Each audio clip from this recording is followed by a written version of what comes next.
Hello friends English सीखने सिखाने की इस महफिल में आपका फिर से स्वागत है। मैं हूं कमलेश शर्मा और आज की इस क्लास में आप सीख रहे हैं कुछ ऐसे सेंटेंसेस को जिसे हम बोलते हैं मौका मिलेगा तो मैं जरूर आऊंगा, मौका मिलेगा तो मैं कॉल करूंगा, मौका मिलेगा तो मैं तुमसे बात करूंगा, मौका मिलेगा तो मैं कोशिश जरूर करूंगा, मौका मिलेगा तो हम बता देंगे। कुछ ऐसे सेंटेंस कि जिसमें आपको अगर चांस मिलता है, मौका मिलता है तो आप ये काम करेंगे। एक तरह से देखा जाए तो ये कंडीशनल ही सेंटेंस है जिसमें एक काम होने पर दूसरा काम होने की बात की जाती है।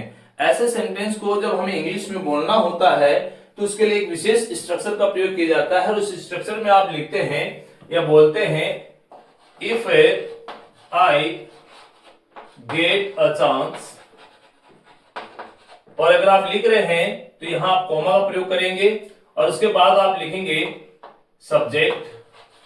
सब्जेक्ट के बाद आप बोलेंगे विल और विल के बाद वर्ब की फर्स्ट फॉर्म और उसके बाद आप बोलेंगे ऑब्जेक्ट। तो आपका स्ट्रक्चर हो गया कि if I get a chance और उसके बाद वो सब्जेक्ट जो व्यक्ति बोल रहा है और उसके बाद विल प्लस वर्ब की फर्स्ट फॉर्म और उसमें ऑब्जेक्ट। तो चलिए इसे ट्रांसलेट करके हम देखते हैं कि मौका मिलेगा तो मैं जरूर आऊंगा। तो इसको हम बोलेंगे if I get a chance, I will, subject क्या हमारा आई, तो आई विल डेफिनेटली कम। तो सेंटेंस हो गया if I get a chance I will definitely come, मौका मिलेगा तो मैं जरूर आऊंगा।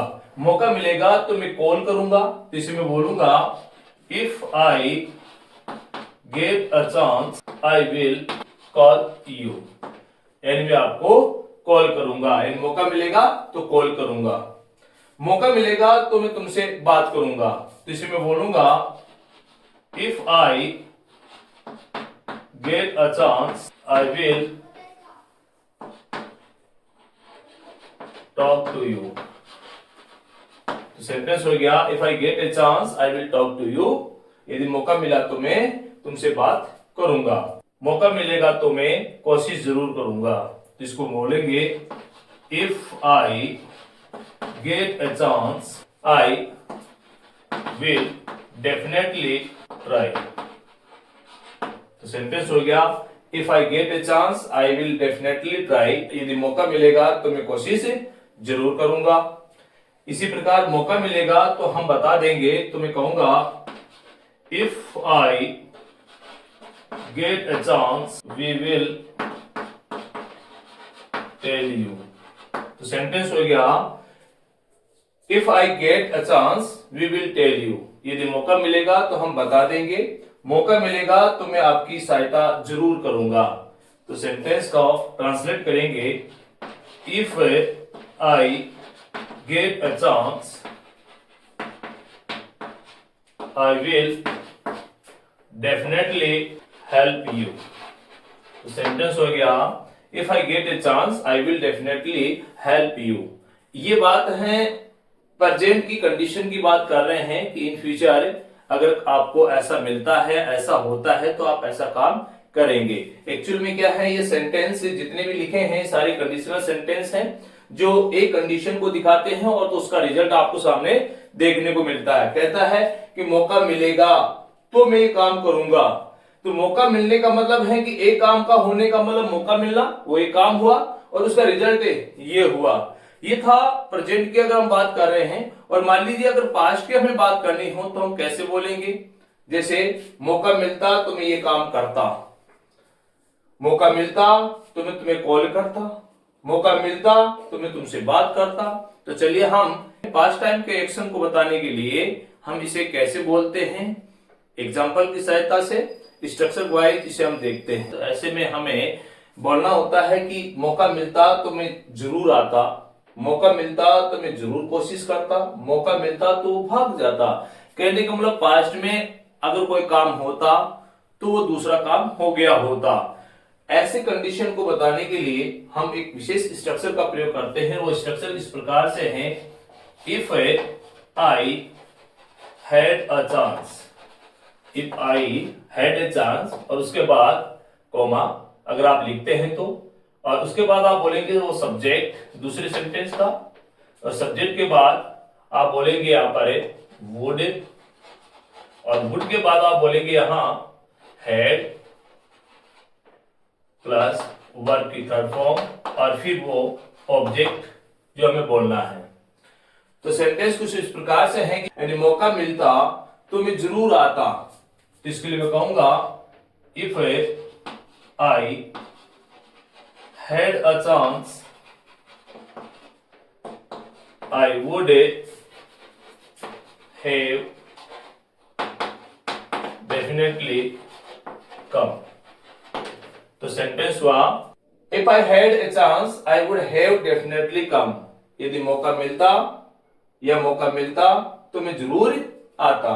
नेक्स्ट सेंटेंस है मौका मिलता तो मैं जरूर कोशिश करता। तो इसे हम बोलेंगे if I had a chance comma I would have definitely try.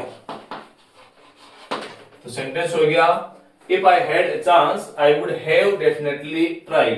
मौका मिलता तो मैं जरूर कोशिश करता, मौका मिलता तो वो भाग जाता। तो इसे हम बोलेंगे इफ आई, नहीं, गलत हो जाएगा। यहां हमने क्या बताया था कि ये और ये दोनों सेम सब्जेक्ट होंगे, यानी यहां जो सब्जेक्ट होगा वही आगे सब्जेक्ट होगा। बात किसकी कर रहे हैं हम? उसकी। तो यहां पर मैं आई नहीं लिखूंगा तो मैं क्या लिखूंगा? If he. फिर आगे आएगा had a chance, if he had a chance, तो यहां आगे हो जाएगा he would have run away, he would have run away. तो सेंटेंस हो गया if he had a chance he would have run away.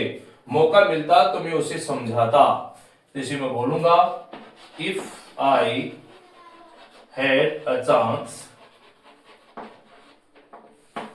I would have made him understand. मौका मिलता तो मैं उसे समझाता। तो if I had a chance I would have made him understand. Last and final sentence आपके translation के लिए है। इसे आप ट्रांसलेट करें और कमेंट बॉक्स में लिखें कि मौका मिलता तो हम घूमने जाते। तो आज के इस सेंटेंस में जो कि अपने आप में एक कंडीशनल सेंटेंस है, कंडीशनल सेंटेंस की हमने दोनों शर्तें देखी जो वर्तमान में हम बोल रहे हैं, कोई कार्य होने पर कोई दूसरा कार्य करने की बात कर रहे हैं, और पास्ट में कोई काम होता तो उसके बदले में यानी उसके रिजल्ट के तौर पर दूसरा काम होता, यानी कि दोनों ही काम नहीं हुए। वो भी हमने स्ट्रक्चर बेस्ड एग्जांपल की सहायता से देखा है। तो आज की इस वीडियो में बस इतना ही। मिलते हैं नेक्स्ट वीडियो में। Thanks for watching.